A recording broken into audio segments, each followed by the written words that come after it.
জেলার এগরা বিধানসভার রাজনৈতিক কর্মসূচি অনুষ্ঠানে যোগ দিতে আসেন মেদিনীপুরের সাংসদ তথা চিত্র জগতের নায়িকা জুন মালিয়া।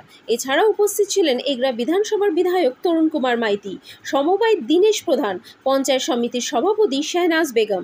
অনুষ্ঠানটি পরিচালনা করেন তৃণমূলের সহসভাপতি রাজকুমার দুয়ারি। জুন মালিয়া তার বক্তব্যে আরজি করের ঘটনাকে নিজেদের ব্যর্থতা বলে স্বীকার করেন। এছাড়াও বিভিন্ন প্রতিক্রিয়া দেন। পূর্ব মেদিনীপুর থেকে অংশুমানের রিপোর্ট। আপনারা দেখছেন নিউজ ভারত 24 আওয়ার্স। সেখানে আলাদা কিছু নেই, এখানে দল বলে কথা নয়, এখানে আমাদের সমাজকে সুন্দর রাখতে হবে। আর এই ধিক্কারজনক যে ঘটনাটা হয়েছে, যে নক্কারজনক ঘটনা হয়েছে, তার বিরোধিতা স্বয়ং মুখ্যমন্ত্রী, আমাদের নেতা অভিষেক বন্দ্যোপাধ্যায় থেকে শুরু করে আমরা প্রত্যেকেই তার বিরোধিতা করেছি। আমরা দোষীর উপযুক্ত শাস্তি চেয়েছি। সেক্ষেত্রে আরেকটি 30 বছর নির্বাচিত সদস্য থাকাকালে আমার নির্মলদা আছেন, সীমন্তবাবু নেই, স্বরাজদা আছেন, তারা যেন উপযুক্ত শাস্তি পায়। এবং দিদি বারবার বলছেন, তার সাথে সাথে আমরাও বলছি, এবং আমার মনে হয় পৃথিবী জুড়ে একটাই স্বর এখন, যে যেই এই কাণ্ডটি ঘটিয়েছে তার যেন ফাঁসি হয়। কারণ আমাদের একটি দৃষ্টান্তমূলক শাস্তি, আমরা এই যে অন্যায় অত্যাচার হয়েছে, এই যে তিলোত্তমা নির্যাতিত হয়েছে, তাকে এত কষ্ট পেতে হয়েছে,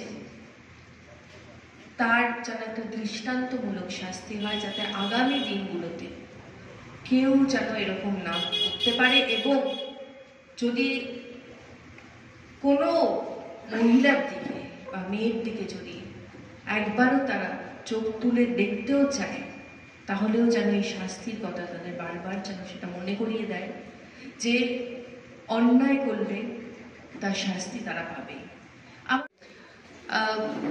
মনটা কিছুদিন ধরে ভালো নেই, ভালো না থাকারই কথা। কিছুদিন কেন, প্রায় দীর্ঘ 13-14 দিন হয়ে গেল যে তিলোত্তমার জন্য সত্যি মনটা বারবার কেঁদে ওঠে। তার একটাই কারণ যে এভাবে একটি এত সুন্দর একটি ভালো পড়ুয়া মেয়েকে আমরা হারিয়ে ফেলেছি। এটা আমাদের দুর্ভাগ্য, এটা আমাদের সমাজের দুর্ভাগ্য, এবং তাকে আমরা যথাযথভাবে প্রোটেকশন দিতে পারিনি, সেটা আমাদের অক্ষমতাই বলুন, সেটাও আমরা মেনে নেব।